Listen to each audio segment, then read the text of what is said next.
দ্বন্দ্ব ছিল school committee নিয়ে, আর তা কেড়ে নিল একটি প্রাণ। খুলনার রূপসা উপজেলার বামনডাঙ্গায় চাচাতো ভাইদের হামলায় মারা যান রসুল মিনা নামের এক ব্যক্তি। স্বজনদের দাবি, সোমবার সকালে বামনডাঙ্গা সরকারি প্রাথমিক বিদ্যালয়ে পরিচালনা পর্ষদের নির্বাচন নিয়ে রসুল মিনার সঙ্গে তার চাচাতো ভাইদের বাকবিতণ্ডা হয়। দীর্ঘদিন ধরে দুই পরিবারের মধ্যে চলা বিরোধের জেরে ওই রাতে বামনডাঙ্গা বাজারে হাতুড়ি ও ধারালো অস্ত্র দিয়ে তার উপর হামলা করে চাচাতো ভাই ও তাদের সহযোগীরা।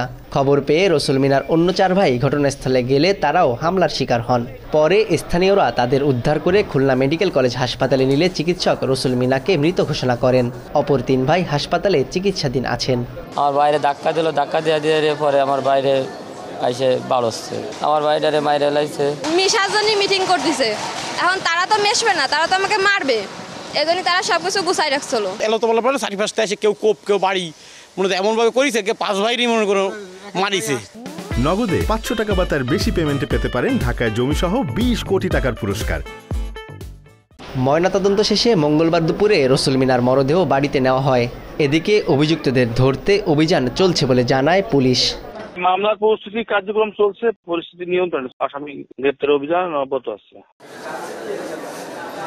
রসুল মিনার 1 ছেলে ও 2 মেয়ে রয়েছে। তানজিম আহমেদ, সময় সংবাদ, খুলনা।